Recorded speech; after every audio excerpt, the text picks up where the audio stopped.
All right, you guys are going to get to hear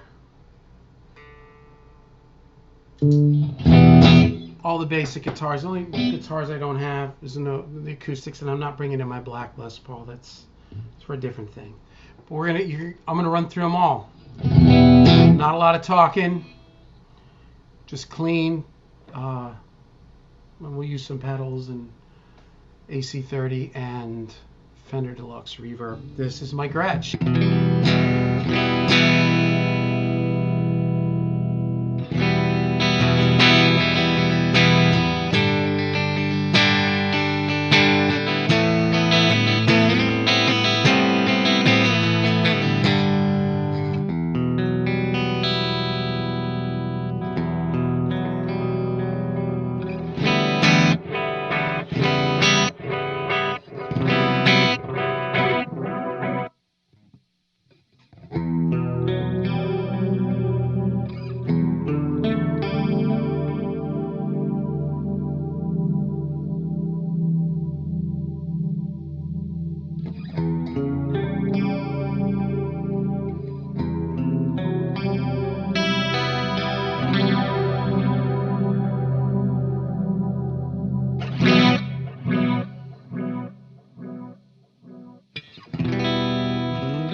Anyway, that's this Gretsch sound with the black top filtertrons. We're just gonna do this clean today.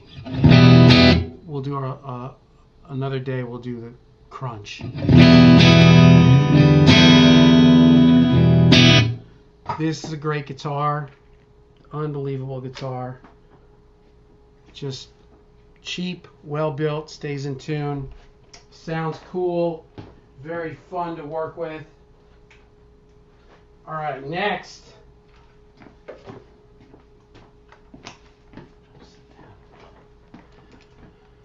This is a road-worn Tele that we made into like a Nash.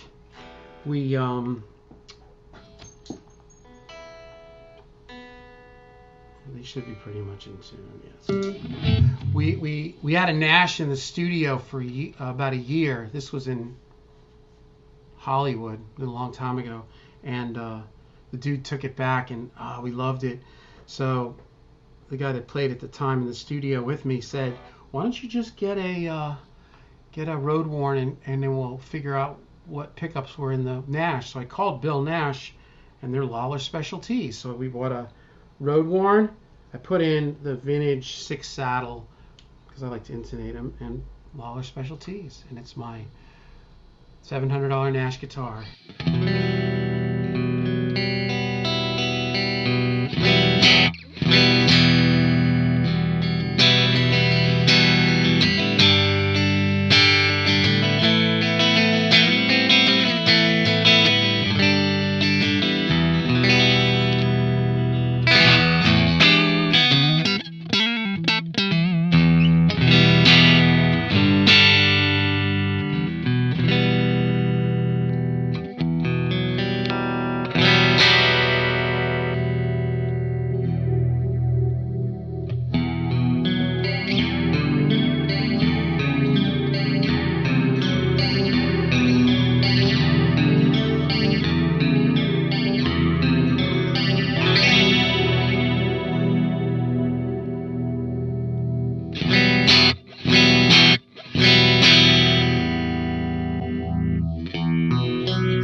anyway, this is a non-scientific thing. We're just running through different guitars. There's my beautiful Tele that I love. I had an American Standard and I sold it because this is really more me. It sounds amazing. It plays amazing.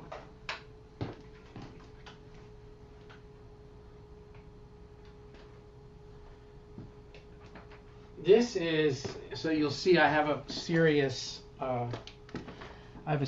affection for cheap guitars. This is an Epiphone. This is the most probably versatile guitar I own. This is this has Duncan 5 wire pickups in it. It's got a custom 59. 59.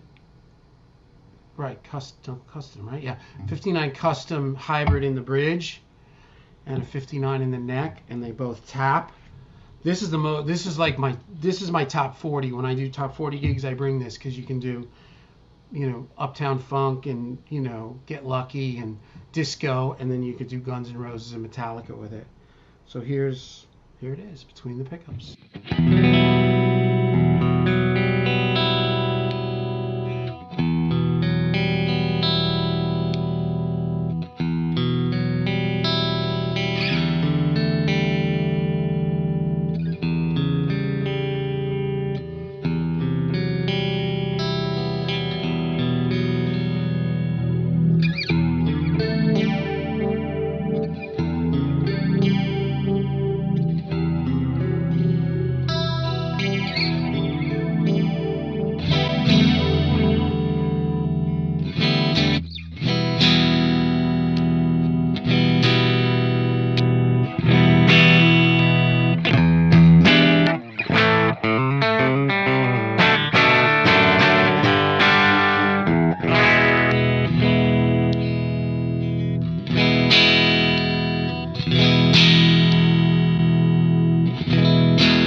Great guitar.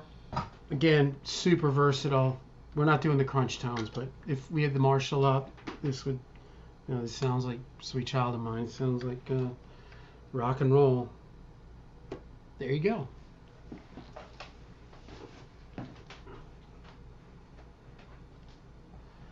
This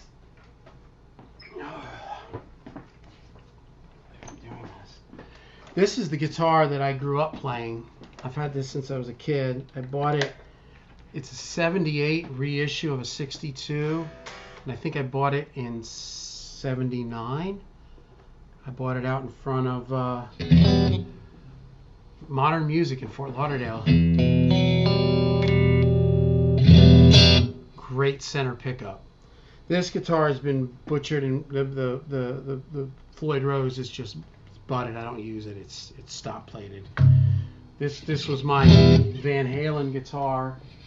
I've chopped it up, and it had a JB in the bridge for years, and I had a Kaler at one point when I had really lost my mind, and a Floyd, and chopped it, and now it's just, I basically just decided I want to put it back to a Strat because it was sitting forever, and we weren't using it, and somebody brought in their Strat and was like, oh, that's cool, right? So these are Freyland's Woodstocks, just kind of their middle of the road vintage pickups.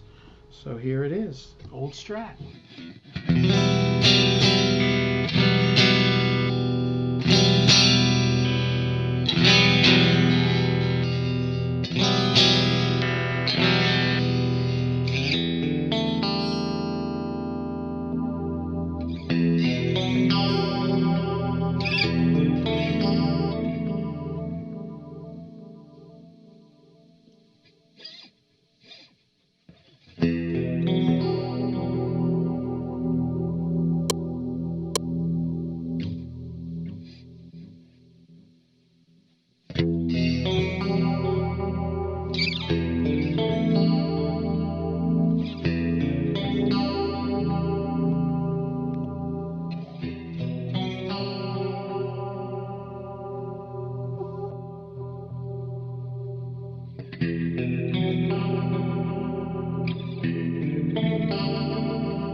There it is. Strat. It's kind of a silly video, but we're having fun. What do we want to hear next? We'll just hear, well, we'll just listen to my garden variety Les Paul. I'm going to try to chop this video up. My videos just kind of are a little bit, they're not real organized. I'll get better. I used to be better. Yeah, here's my WCR. Some of these are going to be obviously more cool through the Marshalls and boogies.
This is such a great Les Paul. I mean, my buddy Jim Wagner made it and put his American Steel WCR pickups in here. Godwood and the Crossroads, I think. Godwood and the man, it's like on every record I've made in the last 15 years. A few of these guitars are just perfect, indispensable.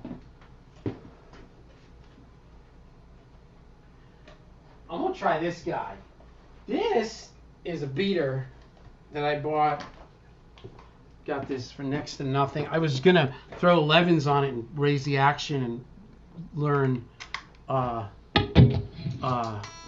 slide guitar on it. And when I brought it here, I started playing it. I liked it. I was like, wow, I love this guitar. Especially like being in the studio. This has been sitting because I used it so much. I said I got to stop using it on records for a month because it was like it was on every single thing and I could start hearing the same sound. There's a certain sameness, we use the same stuff every day. So it's been sitting. But the thing I noticed was I felt like I played guitar on this girl's record named Storm, and the leads I can play really, like, I feel fast on this guitar, and it kind of almost sounds like a P90. It's a little bright and not real heavy. It's perfectly stays in tune too. I mean, the tuning on this guitar is just staggering. It's a little cheap Revstar 320 or something, a Yamaha stock. I literally brought it home, and started playing it. I didn't even put strings.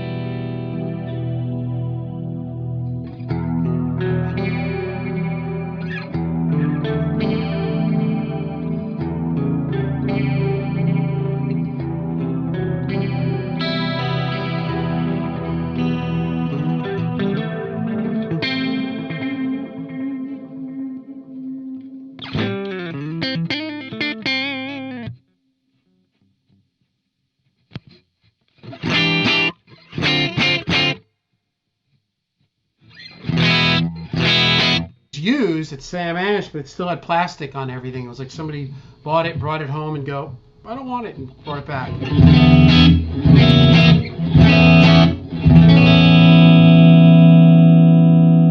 It's got that chime that the Les Paul doesn't quite have.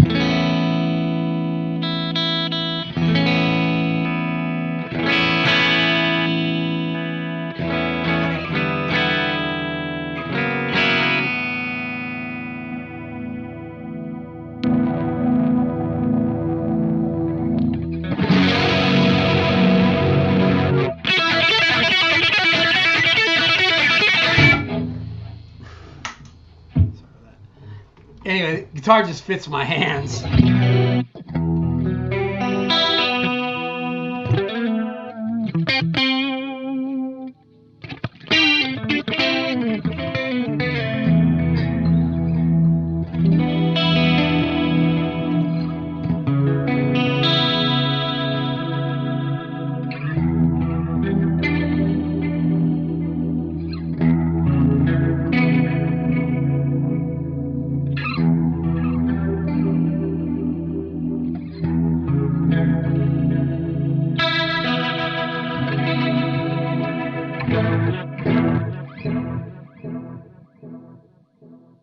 I love this guitar. Just beautiful and perfect. I just love this guitar. Yep. Stock. Beater. Oh, another kind of stock. I bought these in the same day. I sold a bunch of guitars that just have been sitting here and I was just sick of and didn't want to play anymore. And I don't know what I was looking at, but I saw something and I had a 335 and this has been sitting. Both these have been sitting because when I originally got these about 3 months ago, I got this and the Rev Star together. Yeah, I bought them together at the same time. I got this, and I brought something. I traded in something that I wasn't using. But the reason they're both really out of tune is because I used them so much that I said I got to take a break. I got to get back onto other guitars. Just because, again, you know, same thing. You just don't, you know, you're working on all these different records, and sometimes your guitar is, you know, it's a nice little variable so that everything doesn't sound, I guess in theory, like you. That's the hardest part of this, is like trying to give everybody a fresh look at their record. This is great. This is a Dot. This was another $300. Oh, the E was still on there, the plastic over the Epiphone. And you know, I was thinking about switching out the pickups, and they grew on me because they're dark, and I like it. This is literally the opposite of that black guitar.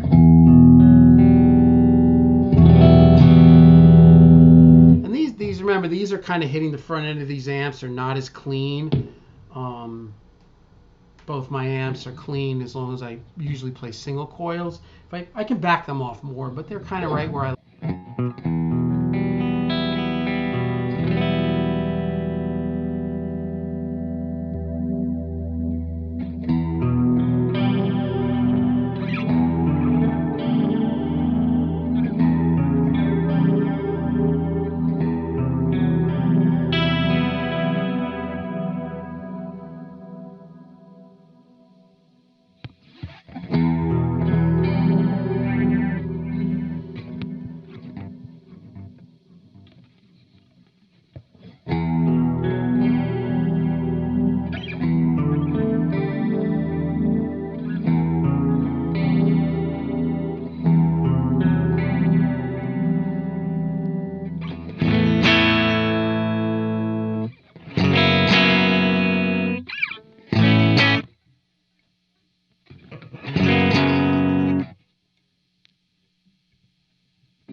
I've got the Strymon Capistan, I've got the full Strymon suite, Mobius, Timeline, Big Sky, and 2 Eventide H9s. So I'm kind of patching through a few things.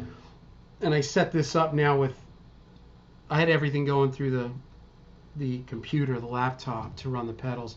But I really like running the Eventides on the iPad because it's more touch tones, way better. You scroll around and move things. So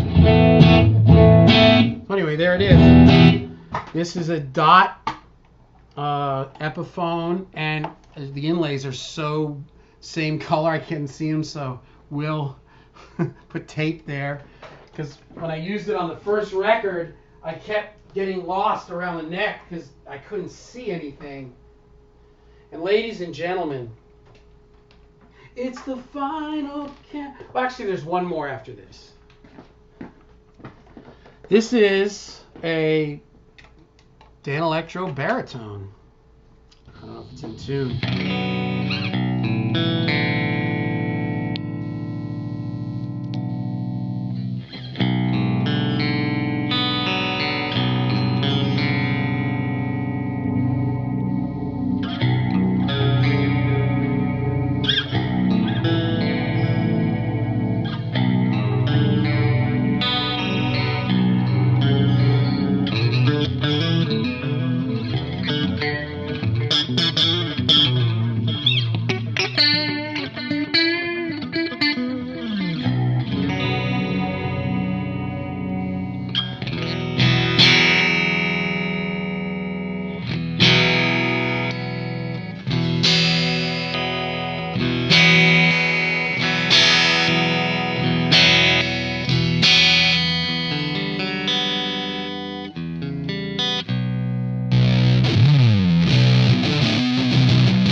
My buddy in LA had one of these, and he was writing these songs back in the day, and I was going to his house, and he had this kind of almost like pseudo mansion up in the Hollywood Hills, and he had an Epiphone, or not an Epiphone, Dan Electro baritone, and a dual rectifier, and I remember like he would be cranking that thing, and it would be kind of bellowing through the through like this big huge house in the hills right above where John Belushi died at Cafe Marmont, right there, like kind of near Crescent and Sunset. All right, last one. This is this was the other guitar I bought. These are the 3 I got that day.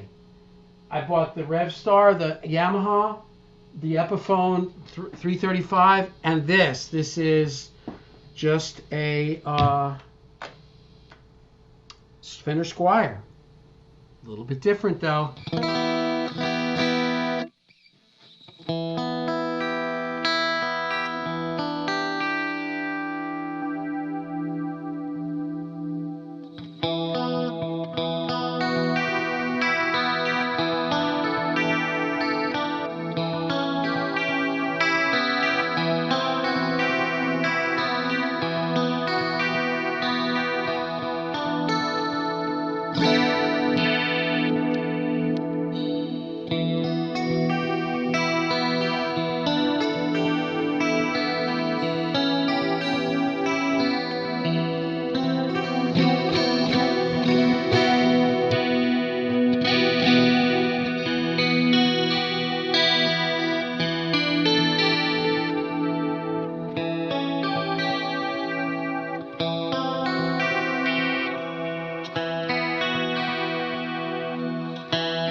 You just don't hear that every day.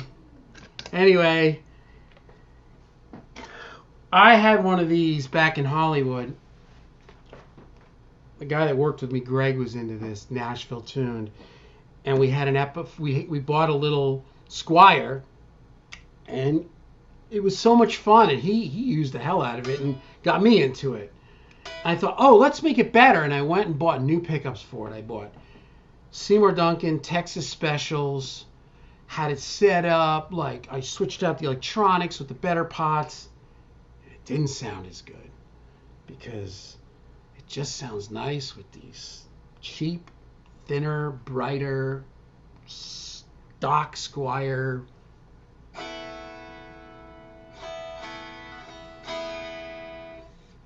pickups. So anyway, we're back making videos, guys. Thanks for being patient. All is good. Like and subscribe. Wait, I looked down. All is good. I can look down. Like and subscribe. No, wait. All is good. Like and subscribe.